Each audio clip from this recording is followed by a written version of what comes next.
शनिवारपासून ताडोबा व्याघ्र प्रकल्प पूर्ववत सुरू होणार।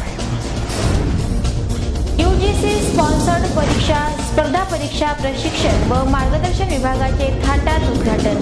स्पर्धा परीक्षेच्या माध्यमातून विद्यार्थ्यांनी उज्ज्वल भवितव्य घडवावे, तहसीलदार सहारे यांचे प्रतिपादन। आणि चांदा पब्लिक स्कूल येथे आयोजित नृत्य स्पर्धेत चिमुकल्यांनी जिंकली उपस्थितांची मने। नमस्कार, लाईव्ह चंद्रपूर बातमीपत्रात आपलं स्वागत। आता सविस्तर बातम्या। पावसाळ्यामुळे ताडोबा अंधारी व्याघ्र प्रकल्प पर्यटकांसाठी अंशतः सुरू होता। आजवर मोहुर्ली द्वारातूनच पर्यटकांना प्रकल्पात प्रवेश मिळत असून केवळ डांबरी रस्त्याने फिरण्याची तेवढी मुभा होती। पण आता 1 ऑक्टोबर पासून ताडोबा प्रकल्प पर्यटकांसाठी पूर्ववत सुरू होणार आहे। वन्यजीव प्रेमींसाठी ही आनंदाची बातमी असून येत्या काळात मोहुर्ली, पांगडी, कोलारा, नवेगाव या 4 द्वारातूनच पर्यटकांना प्रवेश मिळणार आहे। पावसाळा तसा संपलेला नाही, परंतु प्रधान मुख्य संरक्षकांच्या कार्यालयातून ताडोबा 30 सप्टेंबर पर्यंत बंद ठेवण्याचे आदेश असून यापुढचे आदेश अद्याप प्राप्त झाले नसल्याने 1 ऑक्टोबर पासूनच आम्ही ताडोबा पूर्ववत सुरू करीत आहोत। पण आजही ताडोबातील अनेक रस्ते पावसामुळे वाहतुकीसाठी सुयोग्य स्थितीत नाहीत, म्हणून त्या रस्त्यावर लगेच वाहतूक होणार नाही, ते काही काळ बंद राहतील। पण वन्यप्रेमींच्या मागणीनुसार सध्या तरी 1 ऑक्टोबर पासून प्रकल्प सुरू करण्याची प्रक्रिया सुरू झाली आहे, अशी माहिती ताडोबा अंधारी व्याघ्र प्रकल्पाचे क्षेत्र संचालक डॉक्टर विनय सिन्हा यांनी दिली। 1 ऑक्टोबर पासून मोहुर्ली द्वारातून 25 गाड्या, पांगडीहून 5, कोलाऱ्यावरून 6 आणि नवेगाव मार्गे 4 अशा एकूण 40 गाड्या सोडल्या जाणार आहेत। लवकरच इको टुरिझम ही योजनाही लागू करण्यात येणार असून त्याविषयी काम सुरू झाले आहे। येत्या डिसेंबर महिन्यापासून ही योजना कार्यान्वित होणार आहे। या योजनेअंतर्गत पर्यटकांसाठी खास परिसर आरक्षित केला जाईल, तसंच बफर झोनमध्ये पर्यटनाची सोय कशी करता येईल यावरही काम केले जात आहे। तसंच अन्य पर्यावरणीय गोष्टीबाबतही विचार केला जात आहे।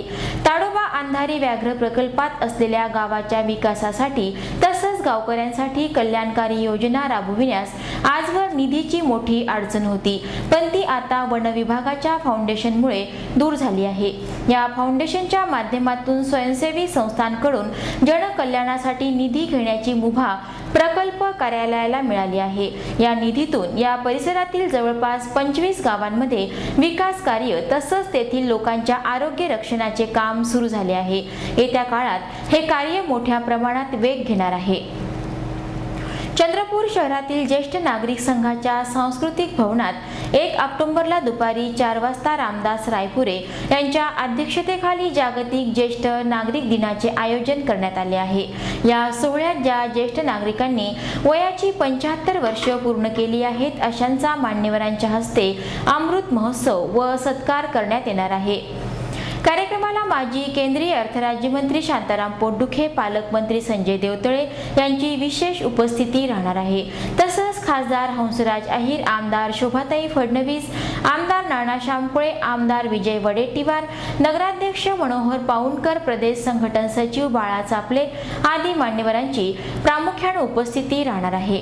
कार्यक्रमाला ज्येष्ठ नागरिकांनी मोठ्या संख्येत उपस्थित राहण्याचे आवाहन विजय चंदावार, केशवराव जेणेकर, गोपाळा सातपुते, रावजी चौरे, प्रभाकर गाजरलावार, अशोक संगीडवार इत्यादींनी केला आहे। चंद्रपूर शहरातील चांदा शिक्षण प्रसारक मंडळाद्वारा संचालित जनता महाविद्यालयातील राष्ट्रीय सेवा योजना विभाग आणि स्पर्धा परीक्षा प्रशिक्षण व मार्गदर्शन विभाग यांच्या संयुक्त विद्यमाने नुकताच राष्ट्रीय सेवा योजना दिवस उत्साहात साजरा करण्यात आला। या कार्यक्रमाच्या उद्घाटन प्रसंगी अध्यक्षस्थानी महाविद्यालयाचे प्राचार्य डॉक्टर एम सुभाष यांची तर प्रमुख पाहुणे म्हणून उपविभागीय अधिकारी शीतल उगले, तहसीलदार वरुणकुमार सहारे, प्राध्यापक इमॅन्युअल कोंड्रा, समन्वयक प्राध्यापक प्रवीण जोगी यांची उपस्थिती होती। दीप प्रज्वलन आणि पाहुण्यांच्या यथोचित स्वागताने कार्यक्रमाला प्रारंभ झाला। कार्यक्रमातील आपल्या प्रमुख मार्गदर्शनातून तहसीलदार वरुणकुमार सहारे यांनी आजचं युग हे स्पर्धेचे युग असल्याने या जीवघेण्या स्पर्धेत टिकायचे असले तर विद्यार्थ्यांनी एमपीएससी, यूपीएससी आणि इतर स्पर्धा परीक्षेचा अभ्यास करून उज्ज्वल भवितव्य घडवावे असे सांगितले। स्पर्धा परीक्षांविषयी थोडासा बोलेन मी। ह्या स्पर्धा परीक्षा 3 प्रकारच्या परीक्षा दरवर्षी होतात।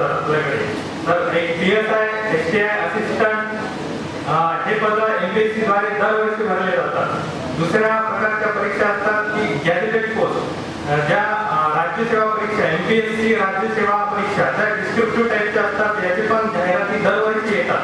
आणि तिसरी एक उच्च श्रेणीतील जे अधिकारी भरायचे असतात, IAS officer, IPS officer, IFS officer, IRS, तर ती परीक्षा UPSC द्वारे घेण्यात येतात. UPSC विषयी मी जास्त सांगणार नाही, माहीतच तुम्हाला गायडन्स करायला.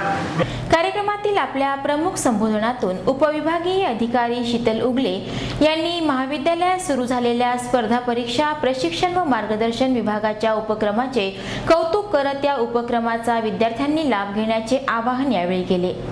तर त्याच्यामध्ये डिसेंबरच्या दुसऱ्या-तिसऱ्या आठवड्यात वगैरे UPSCची ऍड म्हणजे जाहिरात निघते दरवर्षी. तर तो मागच्या वर्षीचा न्यूजपेपर जरी तुम्ही बघितला तो त्याच्यात एकूण एक गोष्ट आहे, तुमची जी कुठली शंका असेल ती सगळी शंका त्याच्यामध्ये दिलेल्या आहेत. तर तुम्ही जर तो पेपर वाचला तर तुम्हाला बाकी लोकांना परीक्षेच्या जनरल माहितीबद्दल फार काही विचारायची गरज नाही लागणार. तर UPSC म्हणजे केंद्रीय लोकसेवा आयोग. तर ह्याचं पण स्ट्रक्चर जे आहे MPSC सारखंच आहे, पण काही फरक आहे. फरक असा आहे की जो फरक महाराष्ट्र आणि भारत यांच्यामध्ये आहे तोच फरक MPSC आणि UPSC मध्ये आहे. MPSC ही राज्यासाठी रिक्रुटमेंट करते, म्हणजे आपल्या राज्याचा जो कार्यक्रमाचे संचालन प्राध्यापक कोंडरा यांनी, प्रास्ताविक प्राध्यापक प्रवीण जोगी यांनी, तर आभार प्रदर्शन प्राध्यापक सचिन मिसार यांनी केले. कार्यक्रमाला प्राध्यापक वृंद, शिक्षकेतर कर्मचारी व विद्यार्थ्यांची मोठ्या संख्येत उपस्थिती होती. शहरातून चारचाकी वाहन लंपास करणाऱ्या चौघांच्या टोळीला शहर पोलीस ठाण्याच्या DB पथकाने अटक केली. आरोपींजवळून चोरीतील टाटा सुमो जप्त करण्यात आली आहे. टोळीच्या अटकेने वाहन चोरीचे अनेक गुन्हे उघडकीस येण्याची शक्यता वर्तवली जात आहे. श्याम मदन गड्डी, रवी चंद्रय्या आरापल्ली, गट्टेश पोचम पुरुषोत्तम व गणेश लंबैया कुर्रा अशी अटक करण्यात आलेल्या आरोपींची नावे असून हे सर्वजण स्थानिक लालपेठ कॉलरी परिसरातील रहिवासी आहेत. शहर पोलिसांच्या DB पथकाने टाटा सुमो चोरट्यांचा शोध सुरू केला आणि अवघ्या काही तासातच पोलिसांनी चोरट्यांना जेरबंद केले. त्यांच्या जवळून चोरीतील टाटा सुमो जप्त करण्यात आली आहे. चंद्रपूर शहरातील चांदा पब्लिक स्कूल येथे नुकतेच नृत्य स्पर्धेचे आयोजन करण्यात आले होते. या स्पर्धेची सुरुवात दीप प्रज्वलन आणि पाहुण्यांच्या यथोचित स्वागताने झाली. स्पर्धेत चिमुकल्या विद्यार्थ्यांनी विविध सुमधुर गीतांवर नृत्य सादर करून प्रेक्षकांची मने जिंकली. या कार्यक्रमाला शिक्षक वृंद, पालक व शिक्षकेतर कर्मचाऱ्यांची उपस्थिती होती. सादर आहे या कार्यक्रमाची एक झलक.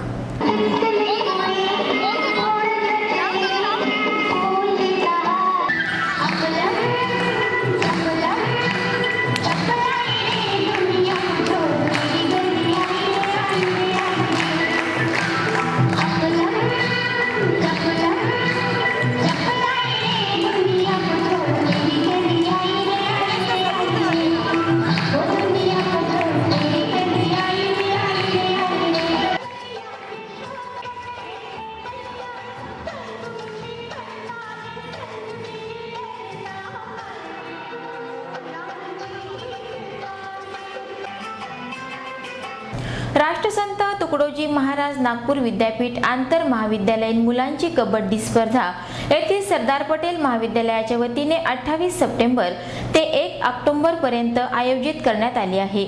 जिल्ह्यातील 27 चमू यात सहभागी होत असून उपांत्य फेरीचा सामना 1 ऑक्टोबरला होईल.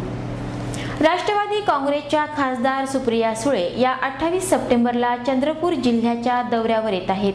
सकाळी 9 वाजता शासकीय विश्रामगृह येथे त्यांचे आगमन होणार आहे. त्यांच्या स्वागतासाठी जिल्ह्यातील सर्व माजी आमदार तथा सर्व पदाधिकाऱ्यांनी उपस्थित राहावे असे आवाहन जिल्हाध्यक्ष राजेंद्र वैद्य यांनी केले आहे. शेवटी पुन्हा एकदा आजच्या ठळक बातम्या. वन्यप्रेमींसाठी आनंदाची बातमी. शनिवारपासून ताडोबा व्याघ्र प्रकल्प पूर्ववत सुरू होणार. UGC स्पॉन्सर्ड स्पर्धा परीक्षा प्रशिक्षण व मार्गदर्शन विभागाचे थाटात उद्घाटन. स्पर्धा परीक्षेच्या माध्यमातून विद्यार्थ्यांनी उज्ज्वल भवितव्य घडवावे, तहसीलदार सहारे यांचे प्रतिपादन. आणि चांदा पब्लिक स्कूल येथे आयोजित नृत्य स्पर्धेत चिमुकल्यांनी जिंकली उपस्थितांची मने. तर हे होतं आजचं लाईव्ह चंद्रपूर बातमीपत्र. पुन्हा भेटूया याच वेळी विविध नवीन घडामोडींसह. तोपर्यंत नमस्कार.